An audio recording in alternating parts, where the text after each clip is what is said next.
자, 이번 영상에서는 각 교시별 요약 해설을 해드리겠습니다. 133회입니다. 자, 1교시에 열세 문제가 출제가 되죠. 기본적인 유형의 문제가 한 11문제 정도 출제가 됐다라고 저는 보고 있습니다. 자, 심화 유형의 문제가 2문제, 버려야 될 문제는 없었다.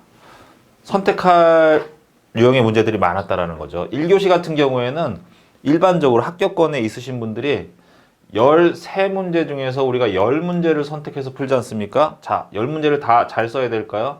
이렇게 전략을 수립하시면 시간이 굉장히 오래 걸립니다. 10문제 중에서 몇 문제? 최대 7개에서 8개 정도는 내가 정확하게 잘 쓰겠다. 어느 정도로? 자, 700명이 응시한다 라고 하면 상위 1% 이내에 들 정도로 잘 쓰겠다. 정확하게 쓰셔야 되겠죠. 암기를 엄청나게 하시고 암기한 내용 가지고 응용하려고.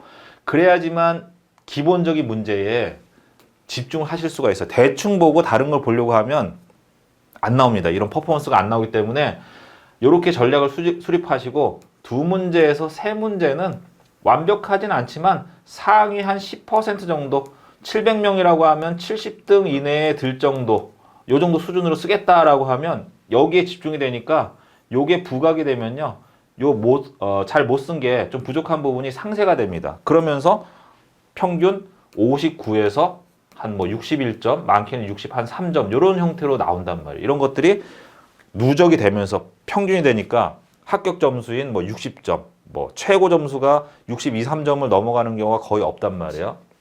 이렇게 전략을 수립을 하시면 될 것 같아요. 자, 기본적인 문제들 쭉 나와 있고요. 제가 여기 글씨가 안 보이는데 왜 띄워드렸냐면 요거는 해설서를 보시면 됩니다. 이타 아카데미에서 수강하시는 분들은 회차별로 제가 구매를 하실 수 있게끔 해놨고, 또 이타 아카데미 수강 안 하신 분들도 우리가 1년 단위로 해서 한 10회분 분량의 해설서를 출간하고 있기 때문에 그 앞에 이 내용들이 다 들어가 있으니까 보시면 될 것 같고요.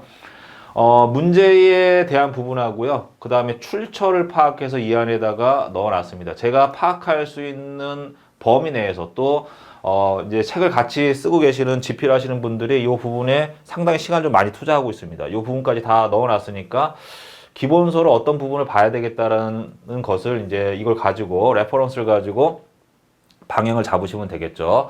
자, 그 다음에 문제 같은 경우에도 이 전체적인 내용을 다 보면은 읽으려면 시간이 걸리니까 문제의 핵심이 되는 내용이 있습니다. 자, 이것만 뽑아서 좀 보시면 될 것 같아요. 이러한 내용들도 제가 디깅 메커니즘이라는 그 자료에다가 관용도 해설서 앞에 문제 핵심 키워드들을 쭉 뽑아서 정리를 해놨거든요. 목차 순서대로. 그런 것들을 보시면서 감을 좀 익혀 나가시면 좋을 것 같아요. 자, 첫 번째 랜의 구성 요소와 설계 시 고려사항. 자, 이 랜이라는 것은 정보통신에 해당이 되는 거지만 건축 전교에서 주기적으로 출제가 되는 문제이거든요. 이런 것들은 정보통신 분야라고 하더라도 정리해서 꼭 준비를 해 두셔야 돼요. 이런 내용이 기본에 해당이 된다는 거죠. 자, 과전류 보호장치 종류 및 특징. 당연히 알아야 되는 거죠. 고조파, 수동 필터, 능동 필터, 기본적인 거. 자, 그 다음에 요게 전기 자기약, 전자기약 혹은 전기 기기에 해당되는 내용인데 유전율, 투자율, 도전율 혹은 전도율. 자, 이 문제는요, 최근에 2번인가 나왔던 문제입니다. 관연도 기출문제 분석 자료를 보시면 어느 정도 방향을 잡으실 수 있다고 말씀드렸지 않습니까? 이런 문제는 가지고 가야 돼. 내가 본인 스스로가 전체적인 기초 이제 회로이론이라든지 자기학이라든지 전기 기기를 다 보면서 이런 것들을 스스로가 발굴해서 공부하려면 너무 어렵잖아요. 관연도 기출문제 분석 자료를 보시면 내가 공부를 해야 되는 어떤 부분, 역량을 집중해야 되는 부분이 눈에 보이고 또 그렇지 않은 것들도 파악이 되거든요. 잘 분류하셔가지고 준비하시면 될 것 같아요. 요것도, 요 문제도 기본에 해당이 되는 거다. 자, 그 다음에 삼상 유도 전동기. 당연히 알아야 되는 거죠. 기동 방식. 자주 출제가 되지 않습니까?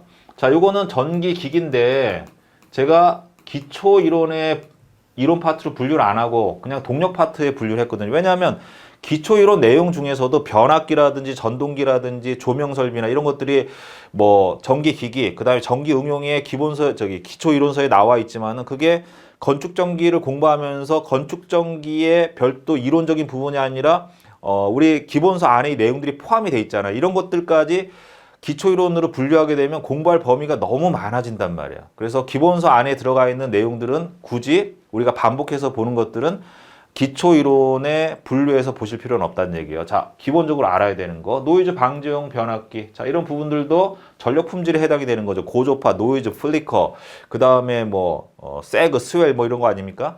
이런 부분들 준비해 줘야 되는 거죠. 그 다음 UPS 용량 설계. 자주 나오는 겁니다. 부스 덕트. 뭐 자주 나오지는 않지만 뭐 부스 덕트라든지 플로우 덕트라든지 여러 가지 간선과 관련된 시설물들이 있습니다. 이런 것들은 한 7, 8가지 정도는 정리하셔가지고 가지고 가셔야 돼요. 돌아가면서 나오기 때문에 트레이라든지 이런 것들. 자, 그 다음에 비상용 엘리베이터 간혹가다 나오고요. 이것과 관련된 건축법.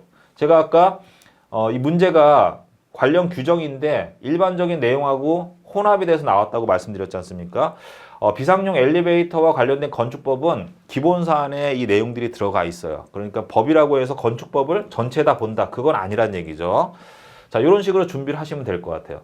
자, 기본적인 내용의 문제들이 어떤 유형이라는 거는 파악이 되셨죠. 이런 것들은 우리가 완벽하게 내 걸로 만들려고 노력을 하셔야 됩니다. 그렇다고 하더라도 완벽해지진 않아요.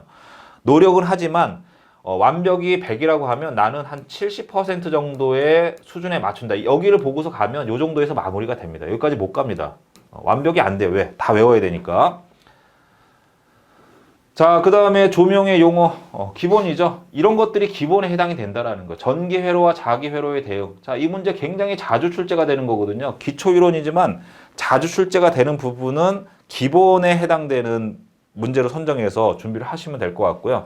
그 다음에 심화 문제에는 제가 이 내용을 넣어놨습니다. 자, 이 내용은요.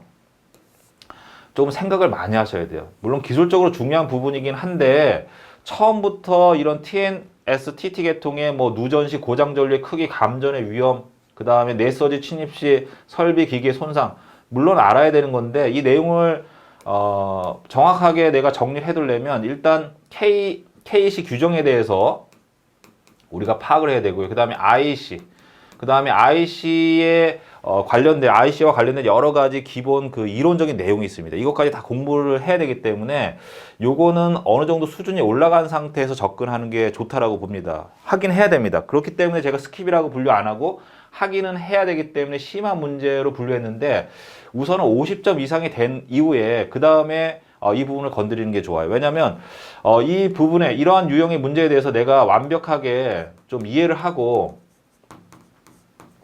그 다음에 암기를 하기 위해서는 뭘 해야 돼요? 정리가 돼야지만 암기를 할 수가 있거든요.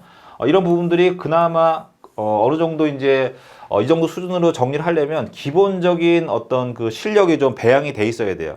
그 상태에서 얘를 접근하게 되면 정리가 빨리 되는데 기본이 안 돼 있는 상태에서 응용이 되는 걸 건드리게 되면 시간은 계속해서 흘러가는데 암기할 수 있을 정도의 내용의 정리가 안 된단 말이에요. 나중에 하시는 게 좋고요. 그 다음에 KC 규정에서 전기 저장 장치 시설 기준에 대해서 문제가 출제가 됐는데 자, 요거는 내용은 별게 없어요.